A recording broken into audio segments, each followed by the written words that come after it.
Welcome back to the Twilight Zone. This second episode will involve one of these three groups. Let's call this Group A, this Group B, and this will be Group C. On the count of three, I would like you, the stars that twinkle in the Twilight Zone, to shout out either A, B, or C to determine which group will be the center of our second episode. 1, 2, 3. B.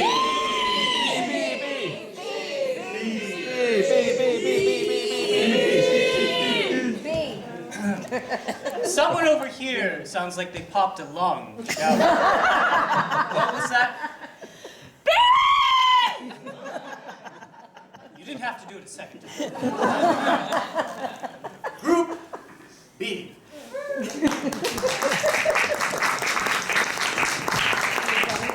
Now, much like the first episode, I will need a volunteer to help me. Oh, I see one right here. Can you please come join me? A round of applause. What is your name? Lorena. Lorena. Could you please select one of these cards? Oh, perfect choice. Please show it to everyone else. Mysterious stranger. Mysterious stranger. Thank you very much, Lorena. Round of applause. Yes, in our episode this evening, these three will encounter a mysterious stranger. But that won't happen right away. We'll get to that, and I'll ask you later who this stranger will be. But for now, let's determine the starting location for our first scene in this episode. Shout out where you would like it to take place on the count of 3. 1, 2, 3. Elementary school, yes. Planned Parenthood. I heard an elementary school. Yes, that is correct. In this episode of The Twilight Zone, the kids are decent.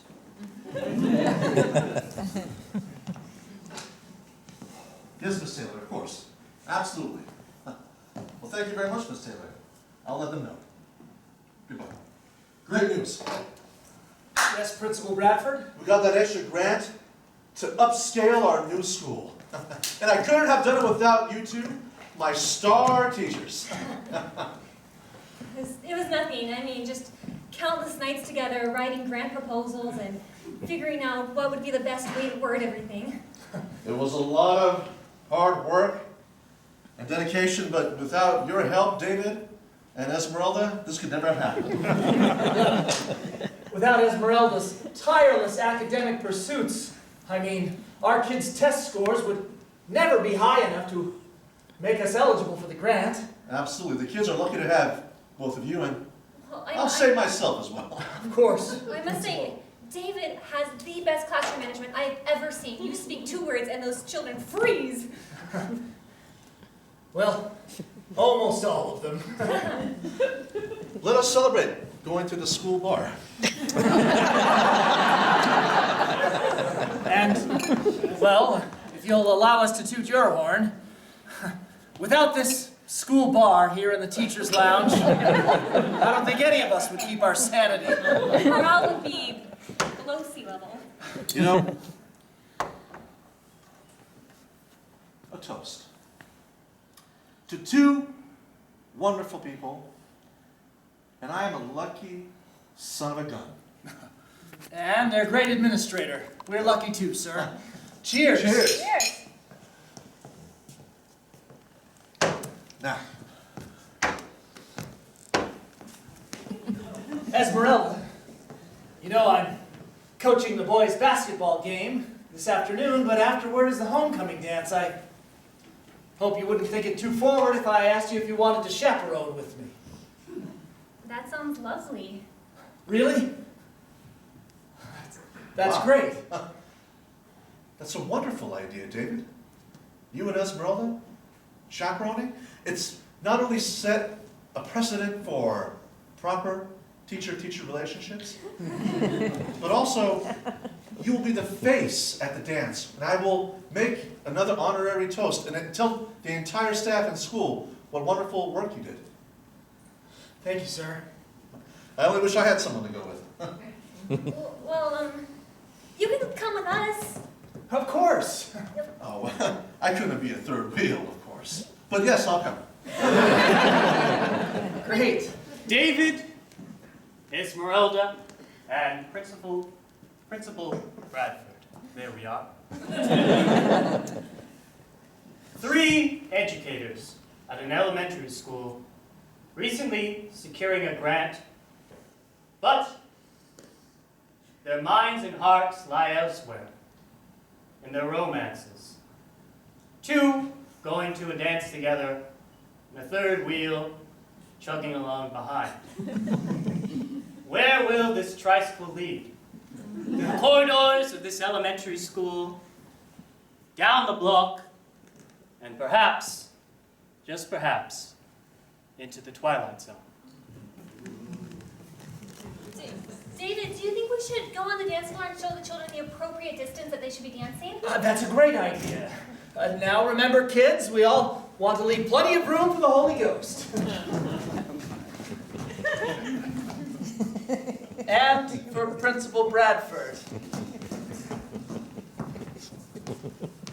Hello, everyone.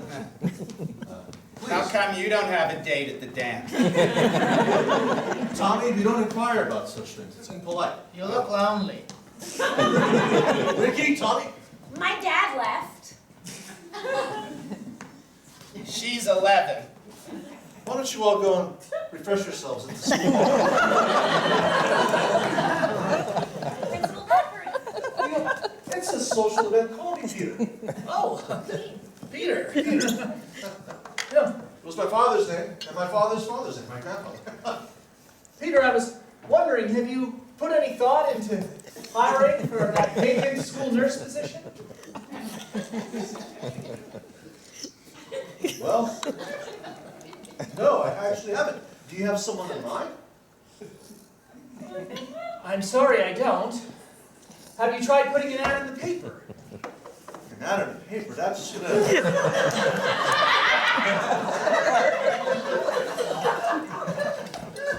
I'm worried that an ad in the paper will just bring about some strange weirdos, you know? Well, I mean, you can interview people and make sure you have the right candidate. But now that we have this grant, we need to show that we're a top blue ribbon school. That's right, and we need a nurse. The children's safety and health is our primary concern. We want to make sure they're safe from all consumables, injuries. Well, I do love the children. Anyway.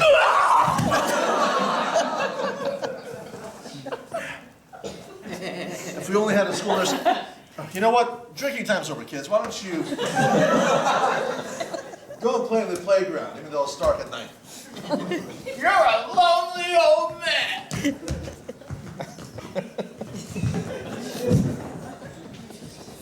Kids say the darndest things, huh? Well, why don't you, how about you two come to my office right now and help me write up an ad, a personal. Sure, we'd be happy to. Well, let us venture forth. Have a seat, please.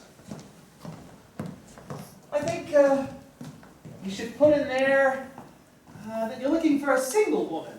I mean, after all, you want someone who's not going to be encumbered by domicile entanglements. Who says it has to be a female? Why can't it be a man?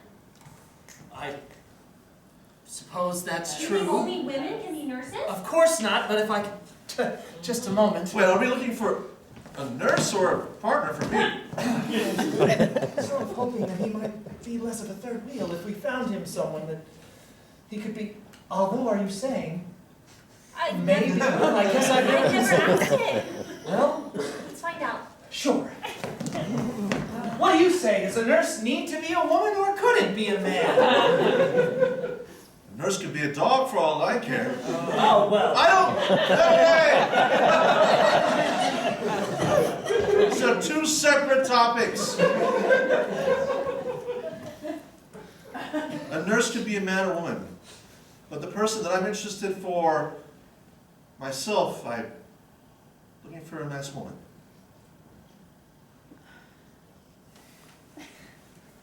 Well, It's the 1960s. You can put these types of things into a newspaper ad. Woman only need apply. You don't have to worry about the nurse's position. I'm sure someone will turn up. Of course, of course. Yes, of course. They put the ad in the paper, and not 3 days later, they had an excellent candidate who came in for an interview. Now, this woman was not a stranger to Principal Peter Bradford. She was in fact someone that he knew before. Who was this woman to Mr. Bradford? Perhaps a distant relative, an ex-lover? Tell me on the count of 3. 1, 2, 3. Ex-babysitter. I heard something right here. A childhood babysitter. Better to be a school nurse. That's correct.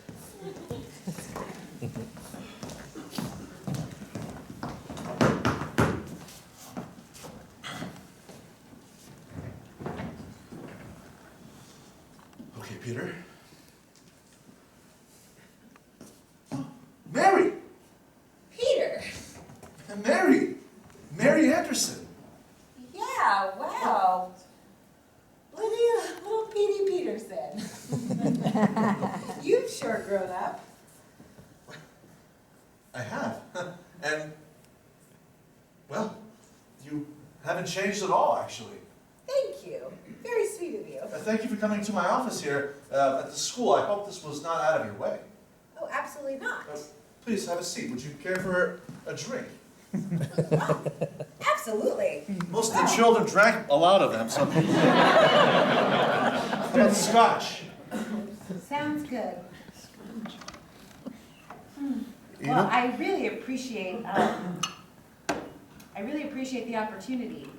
Ever since my husband passed, Yes? John, you remember him, right? Yes, I do. I'm sorry to hear that, Mary. What happened? Well, it's actually still a bit of a mystery. Some say the drink got him, but that wasn't John. Well, however it happened, I'm sorry for your loss. Thank you. But that's why I'm so appreciative of this opportunity. I really need this job, and I think. Oh yes, the nurse's position. That's right. Of course. Well, Mary, tell me about yourself. Why do you think you'd be good for this position? Well, if I may cut you off real quick, I know why you would be great. You took care of me so well when I was a little boy. The one time I was running down the street and I didn't look in front of me and I slammed my face into that telephone pole and you came. We really did fix you all up here. Yeah, my lips were all swollen and bloodied. As you can see, they're perfectly healed now. Oh, very nice. Yeah. Obviously you know my experience with taking care of you all those years. Of course. It's funny. It's funny now you're in a strange way asking me to take care of you. In some way, Yes. I will be able to work for my salary. You know, we don't have to do an interview. Mary, you're hired. Really? Of course. Oh my gosh. This means so much to me. Is it inappropriate for me to hug you? Oh. Yes, it is. Never again. I will never put another finger on you. Well, we don't have to. Well. I'll see you Monday. I'll see you Monday.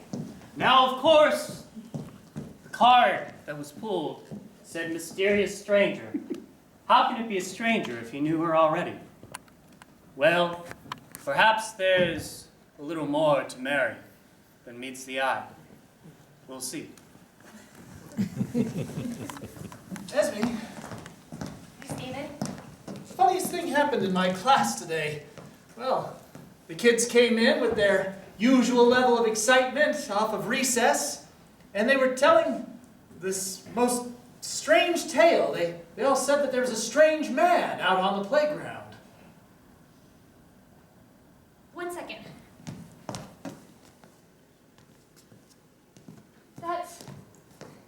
My students today had to write a short story about a strange encounter, and look, all of them have a picture of the same man.